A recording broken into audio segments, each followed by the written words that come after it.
We are the brave, we are the bold, we can be anything, anything. Hello everyone, आप सबका स्वागत है आपके ट्रिपल सी के लेक्चर नंबर 13 में। और आज हमारे चैप्टर 2 का सेकेंड लेक्चर है, लेकिन ट्रिपल सी के कोर्स का ये हमारा 13th लेक्चर है। और हमने पिछले लेक्चर में यानी लेक्चर नंबर 12 में चैप्टर नंबर 2 जो कि हमारा ऑपरेटिंग सिस्टम पे इंट्रोडक्शन टू ऑपरेटिंग सिस्टम नाम है चैप्टर का, उस पे है, तो उसको हमने स्टार्ट किया था। उसमें हमने ऑपरेटिंग सिस्टम का इंट्रोडक्शन जाना था कि ऑपरेटिंग सिस्टम क्या होता है, क्या काम है उसका मेन और कैसे वर्क करता है, उसके क्या क्या काम करता है, कैसे काम करता है। और हमने कुछ कैटेगरीज जाने थे, कुछ टाइप्स जाने थे जिसमें ऑपरेटिंग सिस्टम को डिवाइड किया जाता है। तो आज हम जो कैटेगरीज जाने थे उसी को आगे बढ़ाते हुए कुछ ऐसे एग्जांपल्स हम देखेंगे ऑपरेटिंग सिस्टम के जो बहुत कॉमनली सब लोग यूज़ करते हैं और पॉपुलर एग्जांपल्स हैं ऑपरेटिंग सिस्टम में आते हैं वो सारे। उसको आज हम पढ़ेंगे कि वो क्या हैं, उनके फीचर्स क्या हैं, उनमें डिफरेंस क्या है, आखिर क्यों अलग अलग नाम दिया गया है, इतने ऑपरेटिंग सिस्टम क्यों बनाए गए हैं, रीज़न क्या है, हर चीज़ आज हम जानेंगे। तो शुरू करते हैं अपना लेक्चर नंबर 13। तो पहला हमारा इसमें टॉपिक क्या है? पहला हमारा टॉपिक इसमें वही है जैसे कि मैंने बताया कि commonly used operating system of desktop and laptop. मतलब कि ऑपरेटिंग सिस्टम जो ये तो आपका जो मोबाइल होते हैं आपके उनमें भी यूज़ होते हैं, आपके स्मार्टफोन्स में भी यूज़ होते हैं, लेकिन अभी वो भी हम पढ़ेंगे। एंड्रॉयड होते हैं, बाकी जितने भी है, एंड्रॉयड है, एप्पल के वाले हैं, मैक है, ये सब भी हम पढ़ेंगे। लेकिन उसके पहले अभी आपको जो मेन पढ़ना है वो अभी आप डेस्कटॉप और लैपटॉप का मतलब कंप्यूटर का आप पढ़ोगे कि कंप्यूटर में कौन कौन से ऑपरेटिंग सिस्टम यूज़ होते हैं। तो इसमें पहला हमारा है यूनिक्स, UNIX। तो जो इसको मैं बता दे रहा हूँ, उसके बाद आपको स्टेटमेंट बता दूंगा। वही चीज़ जो मैं बताऊंगा वही उसमें लिखा रहेगा, क्योंकि उसके अलावा कुछ होता ही नहीं है। जो मुझे पता है वही बुक में भी होगा, ठीक है। तो देखो जो यूनिक्स है ना, ये एक इसका मैं आपको स्पेशलाइजेशन बताता हूँ कि इसकी अलग क्या है, मतलब इसकी खासियत क्या है। कि ये जो है इसकी खासियत ये थी कि ये जो था ये पहला ऐसा सॉफ्टवेयर था कि जिसको हमने मतलब इनके डेवलपर ने सी लैंग्वेज में लिखा था। और सी लैंग्वेज के बारे में आपको पता होगा कि बहुत हाई लेवल की ये प्रोग्रामिंग लैंग्वेज है जो मशीनरी लैंग्वेज को टच करती है। मतलब उससे मशीन के एकदम मतलब बेसिक बहुत हाई लेवल तक के प्रोग्राम्स उस पर लिखे जा सकते हैं। आप इतना जानो, ज़्यादा उसमें मैं नहीं जाऊँगा, पर इतना जानो कि आप बहुत हाई लेवल तक के प्रोग्राम सी लैंग्वेज से लिख सकते हो। तो जो यूनिक्स ऑपरेटिंग सिस्टम था ये भी पूरी तरह सी लैंग्वेज में लिखा गया था। तो इस वजह से इसके साथ क्या हुआ कि जब ये सी लैंग्वेज में लिखा गया तो जैसे उस समय जो मोस्टली हमारे कंप्यूटर या सब कुछ डिज़ाइन हो रहे थे उसमें इनबिल्ट सी कंपाइलर होने लगा था। उसमें इनबिल्ट सी कंपाइलर सब में होता है मैक्सिमम। तो होता क्या है कि जो कि ये भी सी लैंग्वेज में लिखा गया और मैक्सिमम डिवाइसेस में इनबिल्ट सी कंपाइलर होता है, तो इस वजह से ये जो ऑपरेटिंग सिस्टम था यूनिक्स, ये कई सारे डिवाइस में कैपेबल होता था इंस्टॉल होने के लिए, कई सारे डिवाइसेस में रन कर सकता था हर टाइप के कंप्यूटर में जिसमें भी सी लैंग्वेज का कंपाइलर इंस्टॉल्ड हो पहले से। तो अब पढ़ लेते हैं इसका स्टेटमेंट क्या कहता है। स्टेटमेंट इसका कहता है कि ये 1969 में पहली बार इसको डेवलप किया गया था। तो ये आप लोग याद कर लीजिएगा, ये तो भाई इसको कुछ समझाने लायक है नहीं, अब वो तो याद करना पड़ेगा कि 1969 में ये पहली बार डेवलप हुआ था। और फिर कहता है इट हैज़ GUI का फुल फॉर्म आपको पता होगा, ग्राफिकल यूज़र इंटरफेस इसका फुल फॉर्म होता है। मैंने शायद लेक्चर नंबर 1 में कुछ ऐसा टॉपिक था, उसमें भी मैंने एक बार बताया है। अगर आपको याद हो तो आपको ये पता होगा, नहीं पता तो आप लोग फिर से जान लो। ग्राफिकल यूज़र इंटरफेस इसका फुल फॉर्म है और शॉर्ट फॉर्म है GUI। जो ये होता है इसका GUI जो इंटरफेस है, मतलब यूज़र फ्रेंडली इंटरफेस जो हमें प्रोवाइड करता है, इस तरह आप समझो वो कुछ तरह विंडोज़ के सिमिलर होता है। विंडोज़ आप लोग आजकल यूज़ करते होंगे, कोई विंडोज़ 7 करता होगा, कोई 10 करता होगा, कुछ लोग होंगे भाई जो XP भी करते होंगे। तो वही है कि इसका जो इंटरफेस था GUI था वो कुछ विंडोज़ से सिमिलर था, मैच करता था। और ये हमें मतलब यूज़र्स को एक अच्छा यूज़र फ्रेंडली इंटरफेस प्रोवाइड करता था जिससे इजी वे टू यूज़ होता, मतलब इजी टू यूज़ होता था। इसको जो फंक्शन होते हैं इसके होता था नहीं है, जो इसके फंक्शंस होते हैं वो बहुत ज़्यादा हम लोग से ईज़िली यूज़ कर सकते हैं। हम बहुत आसानी से समझ सकते हैं कि कौन से ऑप्शन से क्या काम होगा, आसानी से उसको सीखा जा सकता है। और इसको मल्टीटास्किंग के लिए डिज़ाइन किया गया था। मतलब ये एक बार में कई सारे काम को एक साथ एक करने में कैपेबल था यूनिक्स ऑपरेटिंग सिस्टम। इसलिए देखो थर्ड लाइन में लिखा भी है it support fully multitasking functions. मतलब ये एक बार में कई सारे काम एक साथ कर सकता है, कई सारे एप्लीकेशंस रन कर सकता है, कई सारे प्रोग्राम्स को रन कर सकता है। फिर क्या Unix was one of the first OS which was written in C language. मैंने ये चीज़ बता दिया, आपको पहले ही बताया कि ये जो यूनिक्स था ये पहला ऐसा सॉफ्टवेयर ऑपरेटिंग सिस्टम था, ओएस था। ओएस का फुल फॉर्म आप समझ रहोगे, ऑपरेटिंग सिस्टम। यहाँ जो ओएस लिखा है कंफ्यूज मत कर जाना कोई लोग कि अब ये ओएस क्या है। आप लोग को बताया हूँ, चैप्टर 1 में भी बताया हूँ और इस चैप्टर की शुरुआत में मतलब पिछले लेक्चर में भी बताया हूँ। तो ये पहला ऑपरेटिंग सिस्टम था जिसको सी लैंग्वेज में लिखा गया था, और ये सी लैंग्वेज में लिखे होने की वजह से कई सारे जो भी कंप्यूटर में इनबिल्ट सी लैंग्वेज का कंपाइलर होता था उसमें ये इंस्टॉल हो जाता था। मैंने बताया ये चीज़, और ये चीज़ में लिखा भी है। फिर लिखा है it's low cost function makes it popular among all universities.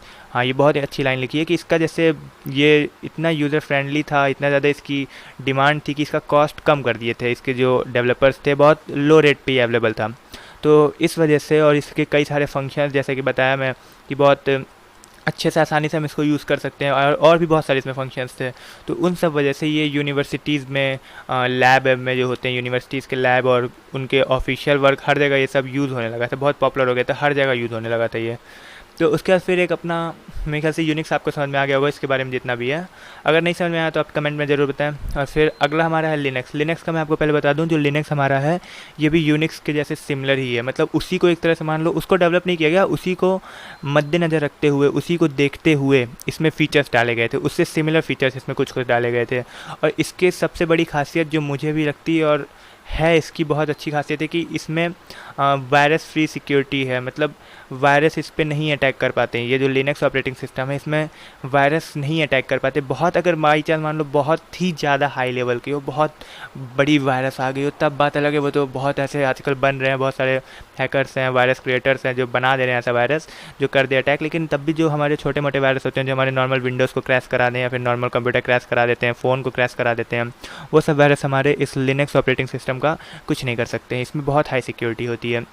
अब पढ़ते हैं इसका स्टेटमेंट क्या कहता है। It is a OSS। हाँ भाई, ये मैं वर्ड भूल गया था पहले बताना, मतलब पहले एक्सप्लेन किया हूँ, अभी जब लिनक्स शुरू किया था तभी इसके बारे में नहीं बताया। तो ये जो OSS इसका आपको फुल फॉर्म याद आ गया होगा चैप्टर 1 में last lecture, open source software. हाँ, तो ये जो लिनक्स है ये एक ओपन सोर्स सॉफ्टवेयर है, मतलब कि इसका जो सोर्स कोड है वो भी इसके पैकेज के साथ आपको मिल जाता है। बस अगर आप लिनक्स यूज़ करते हो तो भाई आप ढूंढो कहाँ है उस पैकेज में, आपको पूरा सोर्स कोड मिल जाएगा। उसके एक एक फाइल जो फंक्शन है उसकी क्या कोडिंग हुई है सब कुछ आपके अवेलेबल है। उसमें आप अपने हिसाब से मॉडिफाई कर सकते हो, आप पे कोई कॉपीराइट नहीं पड़ेगा।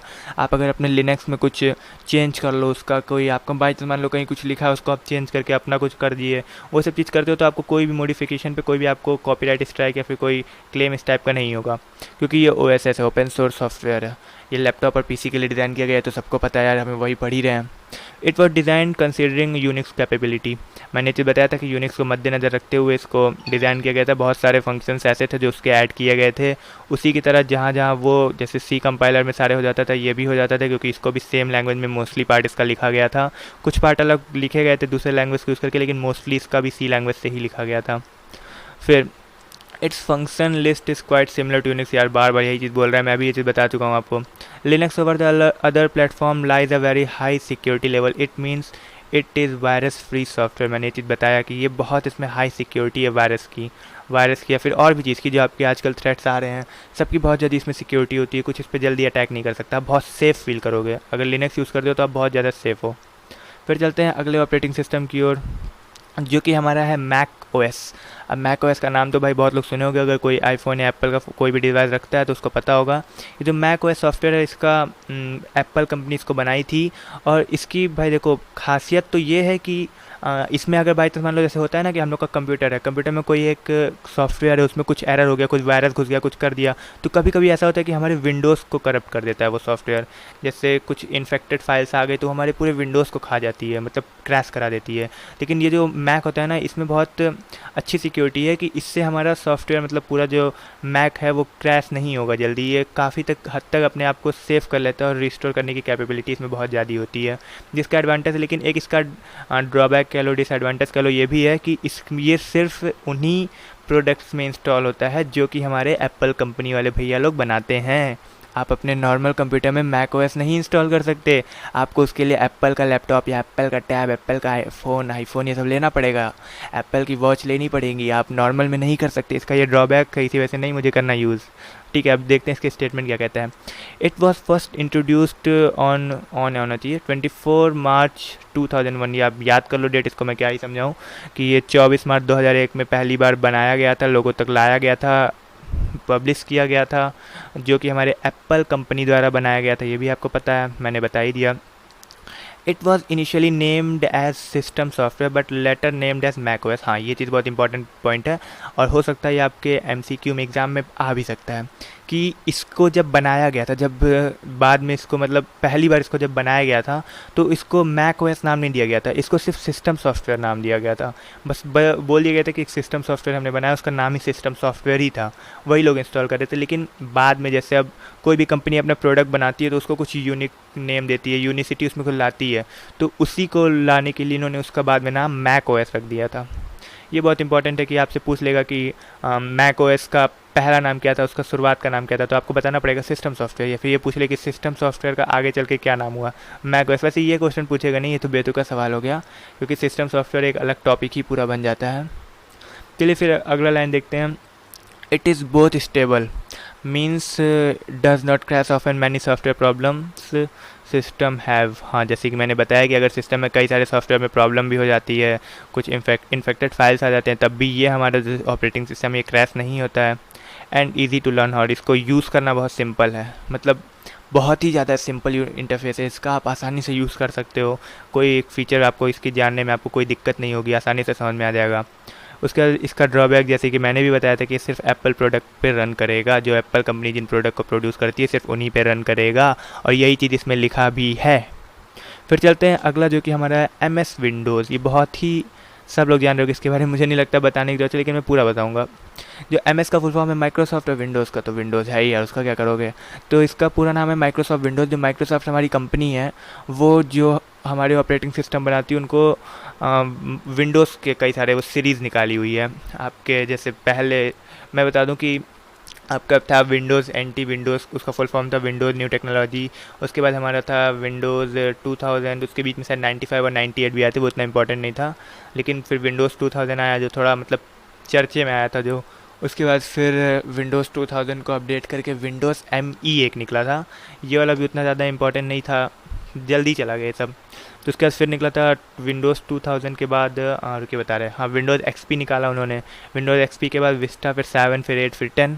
तो ये पूरा हम पढ़ेंगे, उनके बारे में अच्छे से पढ़ेंगे, अभी नेक्स्ट स्लाइड में पूरा उनका डिस्कशन है। लेकिन पहले पढ़ लेते हैं इसमें माइक्रोसॉफ्ट विंडोज़ के बारे में क्या लिखा है। It is a series of GUI developed OS। भाई ये तो कॉमन सी बात है, ऑपरेटिंग सिस्टम है तो वो GUI पे होगा ही सारे, क्योंकि GUI हमारा ग्राफिकल यूजर इंटरफेस होता है, नॉर्मल इंटरफेस प्रोवाइड करना काम है ऑपरेटिंग सिस्टम का। Micro introduced an OS on 20 November 1985 named as Windows. मतलब ये कि इसको पहली बार इसके सीरीज़ नहीं निकाले गए थे, सिर्फ एक विंडोज़ नाम का ऑपरेटिंग सिस्टम ही निकाल दिया गया था, जिसको पहली बार नाम दिया गया था विंडोज़, और ये निकला था 20 नवंबर 1985। अगर ये सवाल आ सकता है कि पहला विंडोज़ कब निकला था, माइक्रोसॉफ्ट का पहला विंडोज़ ऑपरेटिंग सिस्टम कब निकला था, तो इसका आंसर होगा 20 नवंबर 1985। याद कर लीजिए, दिमाग में बैठा लीजिए, कॉपी पेन हो तो नोट कर लीजिए। समझ आ गया होगा, मुझे लगता है याद हो गया होगा, मतलब ये क्या समझोगे, ठीक है। तो चलते हैं नेक्स्ट स्लाइड की ओर। तो हमारा पहले विंडोज़ NT, जैसे कि मैंने बताया कि हमारा विंडोज़ NT था पहले, तो विंडोज़ NT का फुल फॉर्म है हमारा विंडोज़ न्यू टेक्नोलॉजी।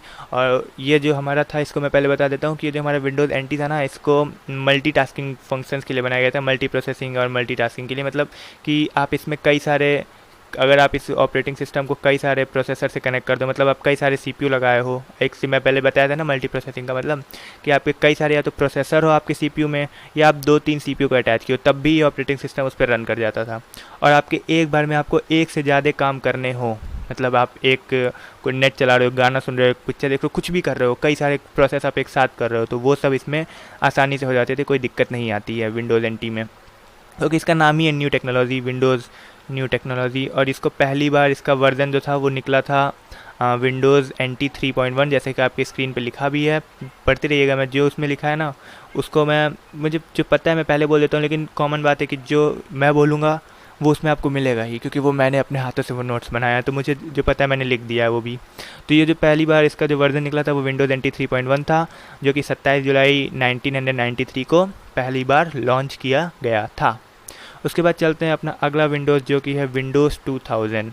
विंडोज़ 2000 जो था, इसको बता दूं कि ये विंडोज़ NT को और थोड़ा मॉडिफाई कर दिया गया था। उसकी सीरीज़ कह सकते हैं आप कि उसी की एक सीरीज़ अगली निकली थी जिसको और मॉडिफाई कर दिया गया था।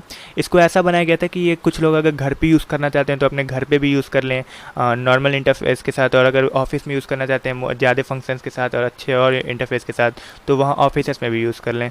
और ये पहली बार फरवरी 2000 में निकाला गया था, इसीलिए इसको 2000 ईयर की वजह से इसको नेम दे दिया गया विंडोज़ 2000। फिर हम देखते हैं अपना अगला ऑपरेटिंग सिस्टम जो कि है विंडोज़ एक्सपी। तो विंडोज़ एक्सपी आप सब ने इसका नाम सुना होगा, अच्छे से सुना होगा, सब लोग देखे होंगे, इसको यूज़ किए होंगे मोस्टली, मुझे ऐसा लगता है। अगर किसी ने नहीं किया है यूज़ तो कोई बात नहीं, विंडोज़ एक्सपी कोई इतनी बड़ी चीज़ नहीं है। विंडोज़ एक्सपी का फुल फॉर्म आप जान लो, जो इसका एक्सपी वर्ड है ना वो एक्सपीरियंस से लिया गया है। एक्सपीरियंस में आप सब कुछ छोटा लिखो, लेकिन जो ई के बाद एक्स और पी है तो उसको बड़ा लिख दो तो वो आपका एक्सपी है, ठीक है। तो उसी से हम इसका वर्ड लिया गया है विंडोज़ एक्सपी, जिसका फुल फॉर्म है विंडोज़ एक्सपीरियंस। तो ये पहली बार जो था ये 25 अक्टूबर 2001 को निकाला गया था। और ये जो है इसका मैं पहले बता दे रहा हूँ कि इसके 2 वर्जन निकाले गए थे। एक हमारा था जो हम इसको घर पे यूज़ करें, पर्सनल यूज़ करें, जिसको नाम दिया गया था XP home, Windows XP home, इसका फुल नेम था विंडोज़ एक्सपी होम वर्जन। और एक हमारा निकाला गया था जो ऑफिसेस में यूज़ हो, इंडस्ट्रीज बोल रहा हूँ, मतलब एज अ ऑफिशियल वर्क के लिए यूज़ हो, ऐसा सिर्फ जान लो। वो वर्जन इसका नाम दिया गया था विंडोज़ एक्सपी प्रोफेशनल वर्जन, वो था इसका विंडोज़ एक्सपी प्रोफेशनल। और जो हमारा विंडोज़ एक्सपी है इनके कई सारे सर्विस पैक भी निकलते हैं, अगर आप यूज़ कियोगे तो आपको पता होगा। आप अगर अपने माई कंप्यूटर्स की प्रॉपर्टी में देखो तो आपको बताएगा आप कौन सा वर्जन यूज़ कर रहे हो एक्सपी का, कौन सा सर्विस पैक यूज़ कर रहे हो। तो इसके सर्विस पैक भी निकले थे, service pack 1, service pack 2, service pack 3, सब निकले हुए थे इसके। उसमें हर एक सर्विस पैक में उन्होंने कुछ ना कुछ अपडेट करने की कोशिश की थी और उन्होंने लाए भी थे, अच्छे थे। विंडोज़ एक्सपी जब तक विंडोज़ 7 और 10 नहीं आया था तब तक विंडोज़ एक्सपी बहुत ज़्यादा यूज़र्स द्वारा यूज़ किए जाने वाला ऑपरेटिंग सिस्टम था। अब तो भाई विंडोज़ 10 मोस्टली यूज़ कर रहे हैं, लेकिन विंडोज़ 7 भी करते हैं लोग, उसका मैं रीज़न अभी बताऊंगा आगे चल के, थोड़ा हंसी वाला होगा लेकिन करते हैं, ठीक है। तो अब विंडोज़ विस्टा, ये जो आप स्टेटमेंट भी इसका देख लेते हैं क्या लिखा है विंडोज़ एक्सपी का, मैंने तो अभी बता दिया। देखो विंडोज़ एक्सपी में पहली बार वही लिखा है कि इसका रिलीज़ 25 अक्टूबर 2001 को हुआ था। It was produce for personal use, मतलब ये कि इसको सोच के निकाला गया था पर्सनल यूज़ के लिए, लेकिन बाद में इसको 2 वर्जन निकाल दिया गया, एक पर्सनल यूज़ यानी होम वर्जन और एक ऑफिशियल यूज़ यानी प्रोफेशनल वर्जन। फिर इसके बाद हमारा निकला था विंडोज़ विस्टा, जो कि जनवरी 2007 में निकाला गया था।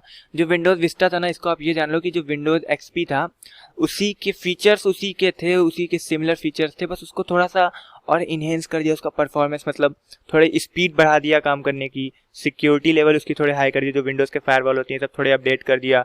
और कई सारे उसमें थोड़ा सा ना एनिमेशन इतना थोड़ा ले आया था, मतलब कुछ लुक भी उसका थोड़ा सा एडवांस करने की कोशिश किए थे वो लोग, तो उससे आया विंडोज़ विस्टा निकला। लेकिन बाद में विंडोज़ विस्टा लोग पता नहीं क्यों क्या हुआ कि उसको ज़्यादा यूज़ नहीं करके विंडोज़ एक्सपी पे ही लोग वापस चले गए थे, जब तक 7 नहीं निकला था। यूज़ किए, बहुत लोग यूज़ करते थे विस्टा, लेकिन एक्सपी ज़्यादा लोग यूज़ करने लगे फिर। तो देखो इसका स्टेटमेंट में भी यही चीज़ लिखा है कि ये जनवरी 2007 को निकला था और बहुत ज़्यादा रिलेबिलिटी था, सिक्योरिटी, ईज़ ऑफ डेवलपमेंट, मतलब इसमें कुछ डेवलप किए गए थे, और performance and manageability over Windows XP, मतलब फीचर्स उसी के थे लेकिन कुछ उसके ऊपर डेवलप किया, उसकी स्पीड बढ़ा दिया, परफॉर्मेंस बढ़ा दिया, ग्राफिक बढ़ा दिया, ये सब चीज़ उसमें अपडेट किया था। फिर देखते हैं अगला जो कि हमारा है विंडोज़ विस्टा के बाद निकला था विंडोज़ 7। विंडोज़ 7 का मैं बता दूं, पहले विंडोज़ 7 होता क्या पहले मैं बता दूं, उसके बाद आप स्टेटमेंट देखना। विंडोज़ 7 जो था पहले इतना जो जान लो, ये निकला था जुलाई 22 को, 22 जुलाई 2009 को निकाला गया था विंडोज़ 7 पहली बार। और ये विस्टा और एक्सपी जो विंडोज़ थे ना उसका और ज़्यादा अपग्रेड वर्जन, मतलब जैसे देखो विंडोज़ एक्सपी में क्या था, उसमें फंक्शंस अच्छे दिए थे, और विस्टा में क्या किया गया, उसी को एनिमेशन थे अच्छे दे दिए गए, लेकिन कुछ फंक्शंस विस्टा के ऐसे थे जो नहीं अच्छे लगे, एक्सपी वाले ज़्यादा अच्छे थे। तो इसको मद्देनजर रखते हुए जो पार्ट विंडोज़ एक्सपी का लोगों को अच्छा लगता था वो उठाया, और जो एनिमेशन कुछ थे विंडोज़ विस्टा के इंटरफेस जो था वो सब उठाया थोड़ा मोड़ा, और उनको कंबाइन करके ना, इतना मान लो उसको और अपग्रेड करके, उनके फीचर्स को अपग्रेड कर दिया, उनके इंटरफेस को अपग्रेड कर दिया, जो हम लोग को दिखता था उनका वो अपडेट कर दिया, हर चीज़ लुक उसका अपडेट कर दिया, और उससे बना दिया विंडोज़ 7, जो कि ऐसा विंडोज़ जब 7 निकला तो बहुत मतलब आते ही ये ट्रेंड में आ गया था। सब लोग विंडोज़ 7 डाउनलोड करने के लिए एकदम परेशान हो गए थे, सब लोग करते थे विंडोज़ 7 डाउनलोड। लेकिन विंडोज़ 7 में देखो भले सब लोग यूज़ किए, लेकिन इसमें कुछ ऐसे सब होता है ना, जैसे आप अगर कोई चीज़ अच्छा हो रहा है तो कोई चीज़ आपका बेकार भी होता है। तो वही चीज़ इसके साथ हुआ। इसमें जो विंडोज़ के फाइल्स होते थे, एप्लीकेशंस होते थे, वो नहीं आ पाया साथ में। जैसे विंडोज़ मूवी मेकर एक सॉफ्टवेयर आता था, अब तो बहुत कम लोग यूज़ करते हो यार। अब सब लोग नए नए सॉफ्टवेयर यूज़ कर रहे हो। लेकिन पहले का आता था विंडोज़ मूवी मेकर, जिसमें आप एनिमेशन क्रिएट कर सकते हो, वीडियो एडिटिंग, बेसिक लेवल की वीडियो एडिटिंग उसमें हो जाती थी। वो सब सॉफ्टवेयर हमारे विंडोज़ 7 में इंक्लूड नहीं किया गया था। और विंडोज़ मेल एक हमारा, जैसे आज जीमेल होता है ना, तो उसी तरह पहले एक विंडोज़ का मेल होता था, आउटलुक पे वो वर्क करता था। आउटलुक पे भी, लेकिन उसमें और भी फीचर्स थे। आप उसको माइक्रोसॉफ्ट के अकाउंट से कनेक्ट कर लो, आउटलुक से कनेक्ट कर लो, गूगल से कनेक्ट कर लो। तो वो एक सॉफ्टवेयर टाइप का होता था विंडोज़ मेल नाम का। तो जब विंडोज़ 7 निकाला गया था तो उसका जो फाइल्स थे उसकी साइज़ बड़ी हो गई थी और उसमें खर्चे ज़्यादा थोड़े लगे थे। इस वजह से उसमें ये सब सॉफ्टवेयर इंक्लूड करना पॉसिबल नहीं था। हाँ, उसमें चलते थे, जरूर चलते थे विंडोज़ 7 में। ये नहीं कि अब इसमें अगर आप विंडोज़ मूवी मेकर डाउनलोड कर लो तो नहीं चलेगा, चलेगा।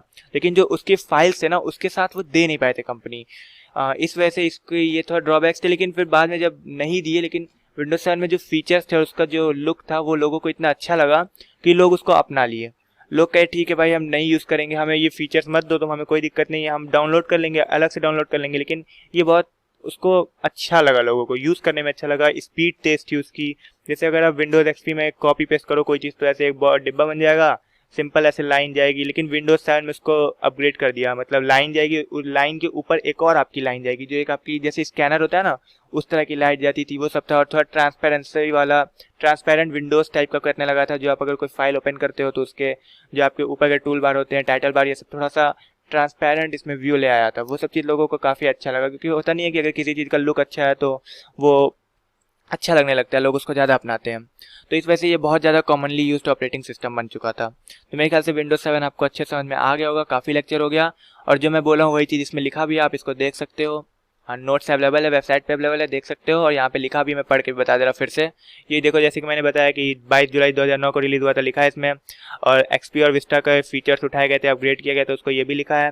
फिर इसमें मैंने बताया कि विंडोज़ मूवी मेकर, विंडोज़ में इस तरह के जो सॉफ्टवेयर थे वो इंक्लूड नहीं हो पाए थे, ये भी इसमें लिखा है। और ये बहुत ज़्यादा कॉमनली यूज्ड ऑपरेटिंग सिस्टम था, ये भी मैंने बताया और ये भी लिखा है। फिर अब देखते हैं अगला, जो कि हमारा था विंडोज़ 8। ये जो विंडोज़ था ये विंडोज़ 7 के बाद निकाला गया था। तो इसको निकालने का मेन मकसद ये था कि हम भाई थोड़ा सा और अपग्रेड करते हैं, और मतलब अच्छा आएगा।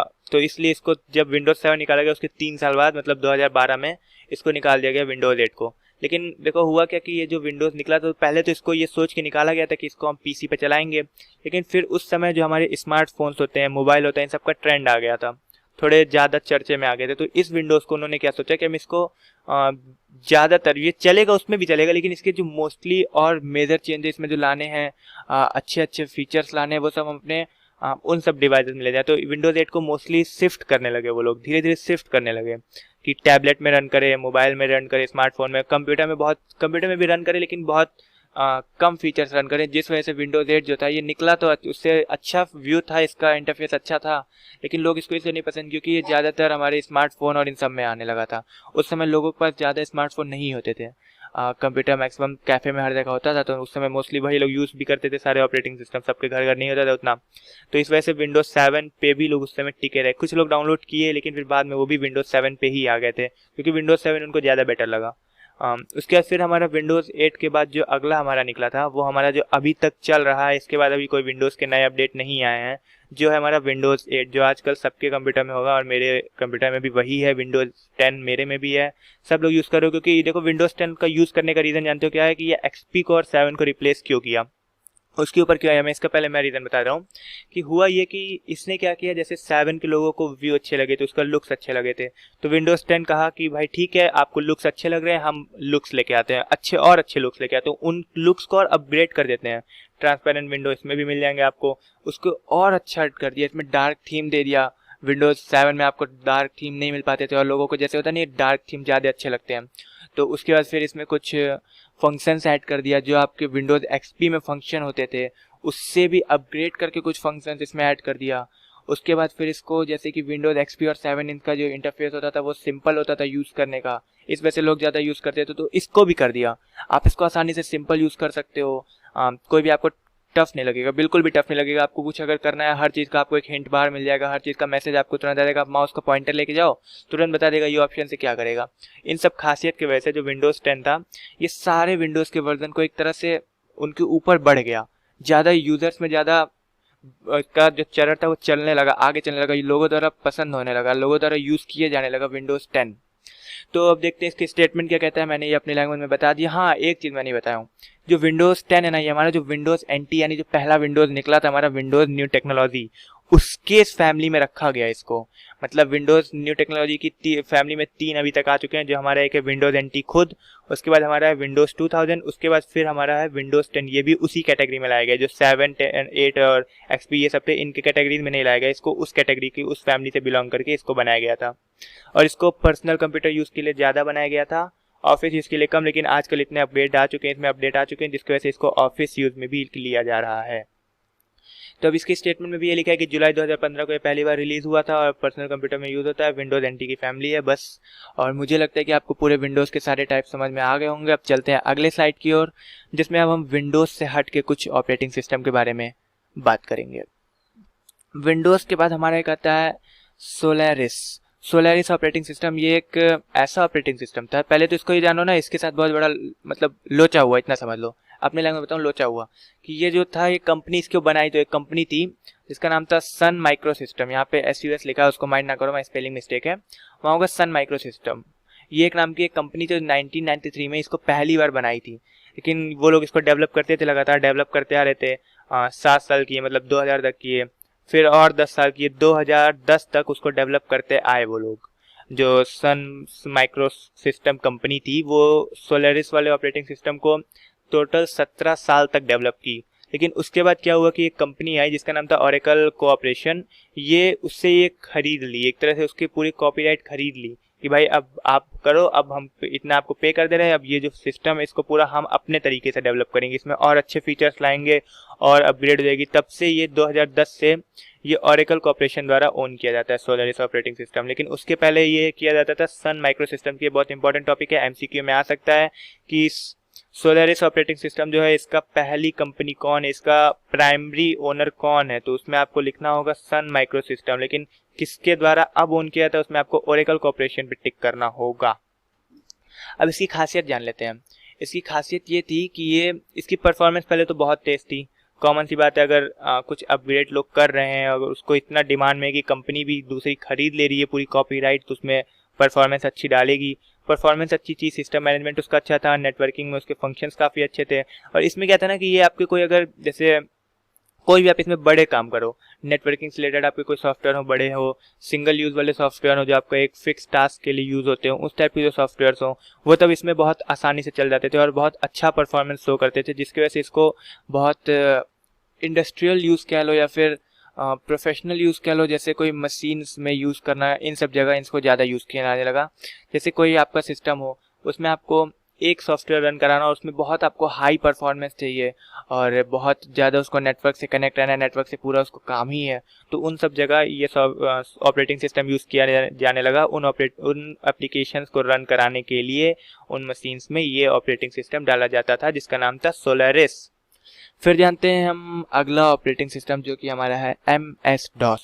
MS-DOS का फुल फॉर्म जान लो। MS से तो सिंपल है माइक्रोसॉफ्ट, और DOS का D हमारा है डेस्क, लेकिन और OS आपको पता है इसका, O से ऑपरेटिंग, S से सिस्टम, मतलब पूरा नाम हो जाएगा माइक्रोसॉफ्ट डेस्क ऑपरेटिंग सिस्टम।